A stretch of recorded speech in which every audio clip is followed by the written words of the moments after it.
आप सभी को जय मसीह की। हम लोग परमेश्वर के वचन के लिए अपने आप को हम तैयार रखें आज फिर से कि परमेश्वर अपने वचन के द्वारा जो हमें आज बातें बताना चाहते हैं हमारे लिए आशीषित हो।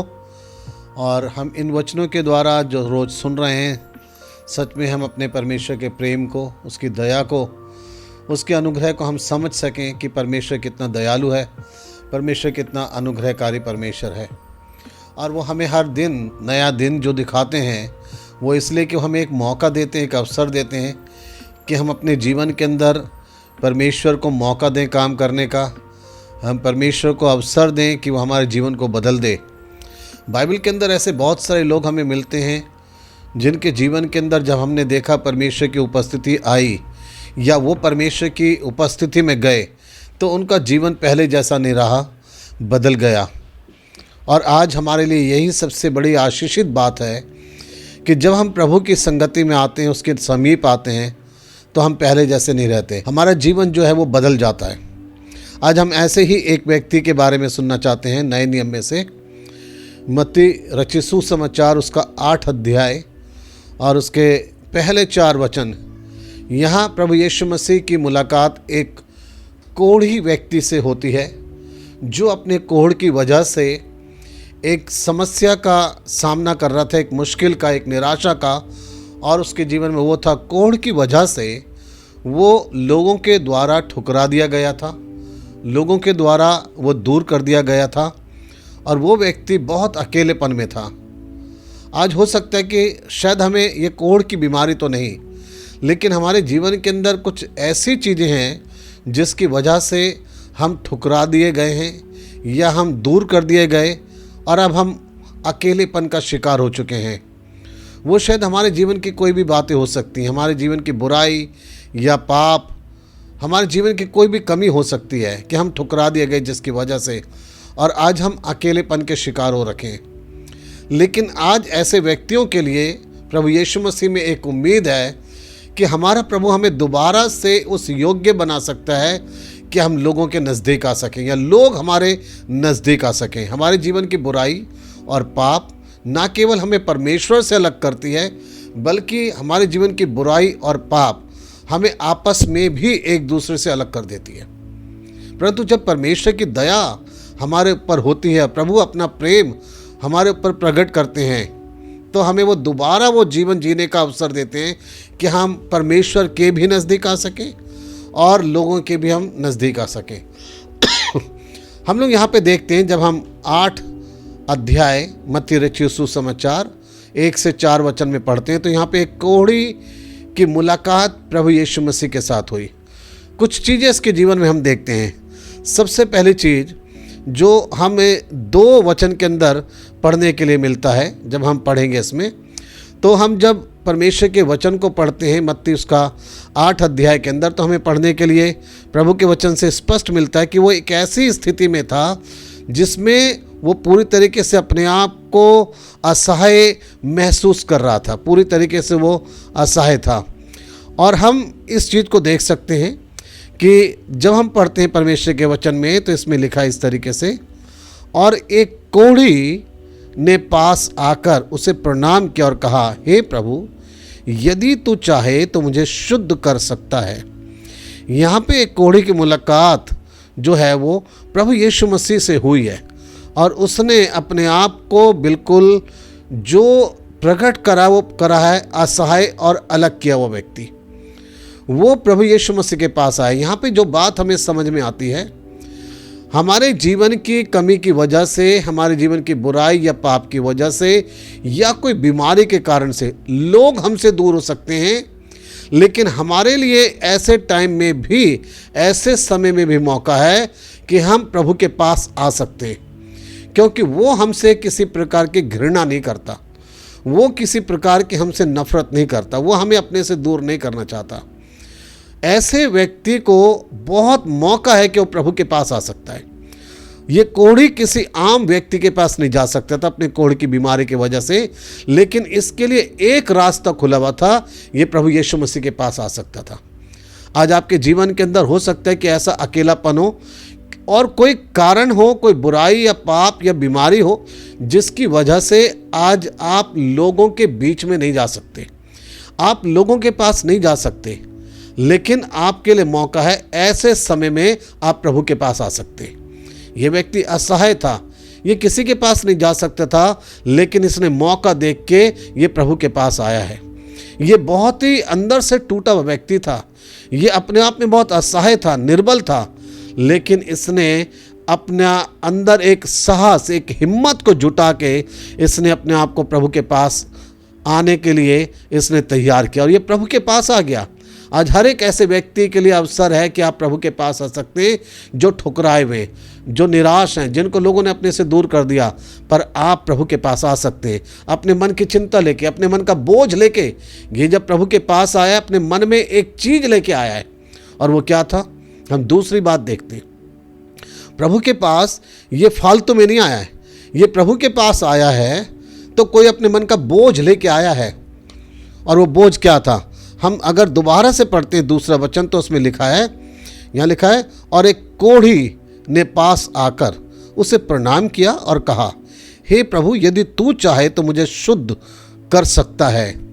ये इसके जीवन के अंदर जो दूसरी चीज़ है, एक बोझ लेके आया है, और बोझ है एक चंगाई का। लेकिन आप इसके मांगने में जिस चीज़ को आप देखें और ध्यान दें, तो ये इस बात को नहीं कह रहा है, प्रभु मैं अपनी बीमारी से परेशान हो चुका हूँ, मैं अकेलेपन से परेशान हो चुका हूँ, मैं ठुकरा दिया गया हूँ, इसलिए मैं बहुत परेशान हूँ, और आज आप मेरी बीमारी को ठीक कर दीजिए, बस मैं इतना चाहता हूँ। इसने बड़े अच्छे तरीके से कहा, एक शब्द इस्तेमाल करा, यदि तू चाहे तो मुझे शुद्ध कर सकता है। ये इस बात पर विश्वास करता है कि अगर प्रभु चाहेगा तो शुद्ध कर सकता है, मेरा विश्वास है। लेकिन फिर भी प्रभु, मैं चाह रहा हूँ इसलिए नहीं, अगर आप चाहते तो वही हो जाए। और प्रभु के ऊपर इसका कोई शक, कोई संदेह नहीं है, लेकिन इसने पूरी तरीके से एक विश्वास दिखाते हुए, पूरा भरोसा दिखाते हुए इसने कहा है, अगर आप चाहेंगे तो आप मुझे ठीक कर सकते हैं प्रभु। ये इसने मांगा है प्रभु की इच्छा में। आज जब अपने बोझ को लेकर आप प्रभु के पास आते हैं, जब आप प्रार्थना करते हैं, ये दूसरी चीज़ ध्यान रखिए, आप परमेश्वर की इच्छा में चीज़ों को मांगिए। जैसा आप चाहते वो नहीं, आप यही प्रार्थना करें, प्रभु जैसा हम चाहते हैं या मैं चाहता हूँ वो नहीं, जैसा आप चाहते वो हो। आपकी इच्छा पूरी हो प्रभु मेरे जीवन में, आपकी ही मर्जी पूरी हो परमेश्वर मेरे परिवार में, मेरी कलीसिया में। जिस दिन आप इस तरीके से मांगना शुरू करेंगे, उस दिन परमेश्वर आपकी प्रार्थना को सुनेंगे। आप प्रभु की इच्छा के अंदर मांगिए। प्रार्थना करते समय में ये अपने बोझ को लेके आया है चंगाई का, लेकिन फिर भी इसने इस बात को रखा, यदि आप चाहेंगे तो प्रभु आप मुझे ठीक कर दीजिए। मैं चाहता हूँ इसलिए नहीं, यदि आप चाहेंगे तो हो जाएगा। दूसरी चीज़ ध्यान रखिए, आप प्रभु के पास आते हैं अपने मन का बोझ लेके, लेकिन प्रभु की इच्छा में आप मांग लीजिए।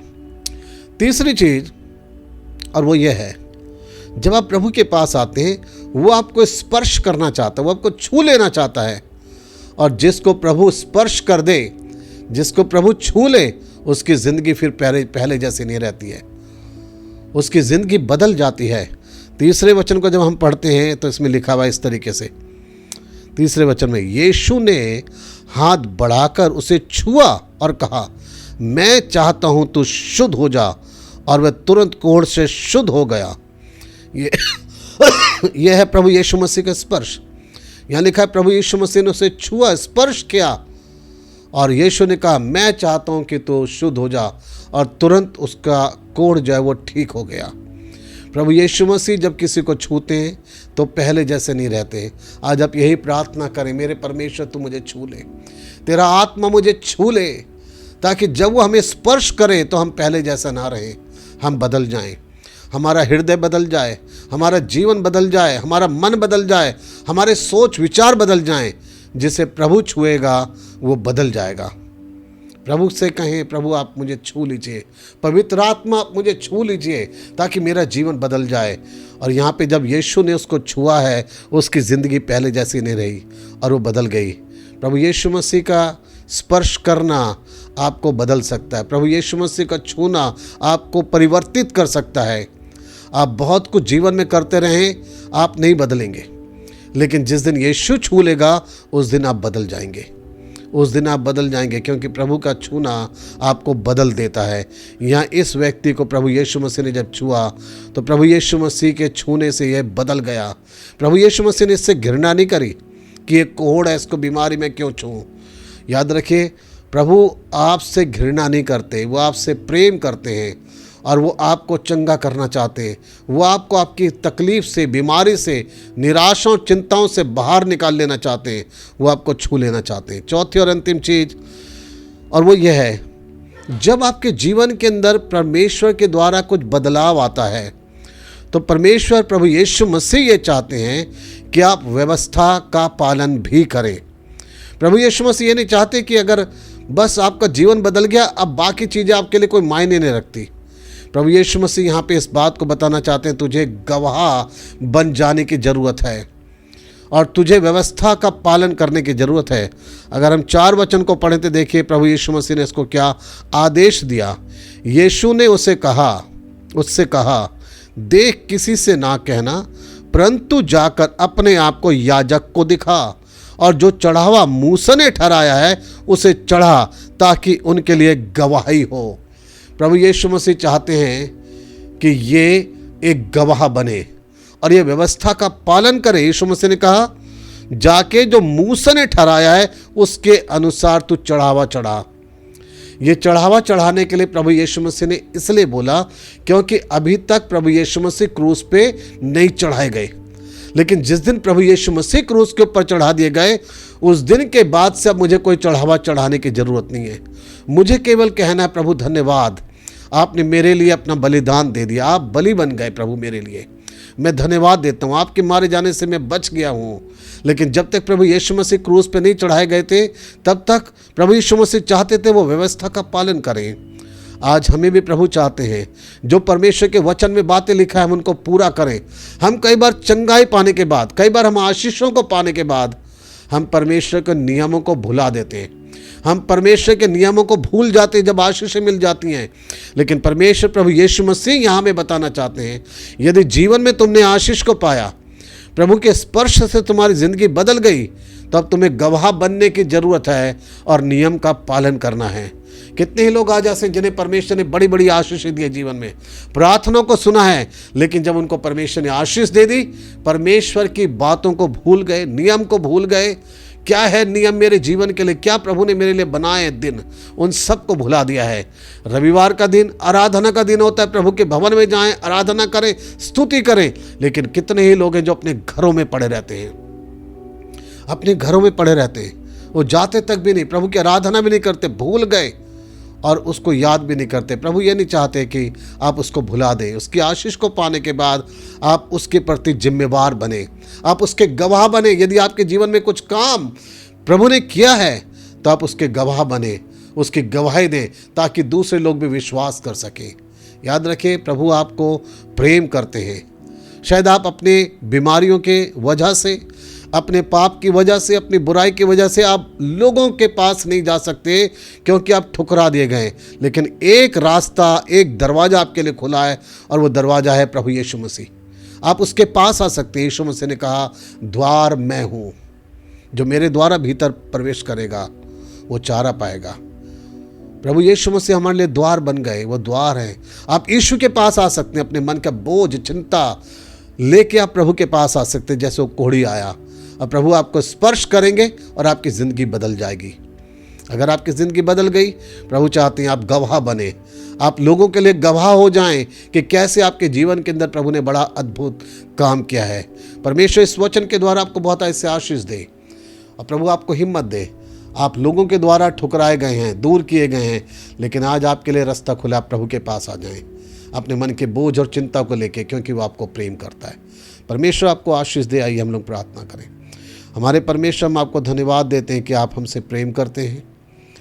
परमेश्वर, हर तरफ से हमारे लिए शायद दरवाजे बंद हो सकते हैं, हम परमेश्वर सबके पास नहीं जा सकते, लेकिन आज हमारे लिए एक रास्ता खुला है, एक दरवाज़ा खुला है कि हम प्रभु यीशु आपके पास आ सकते हैं। आपने कहा, द्वार मैं हूँ। हाँ परमेश्वर, हम आपके पास आना चाहते हैं अपने मन के बोझ, चिंता, परेशानी को लेके। जैसे वो कोढ़ी व्यक्ति आया और आपने उसे स्पर्श कर दिया, उसने प्रार्थना करके यही मांगा, यदि प्रभु आप चाहें तो मुझे चंगा कर सकते हैं। प्रभु हम आपकी इच्छा के अनुसार मांगना सीखें। परमेश्वर आप हमें स्पर्श करते हैं, जब आप हमें छू लेते हैं तो हम बदल जाते हैं। आज प्रभु वचन के सुनने वाले हर एक व्यक्ति को आप छू लीजिए ताकि हमारा जीवन बदल जाए, मन बदल जाए, हमारे सोच विचार बदल जाएं।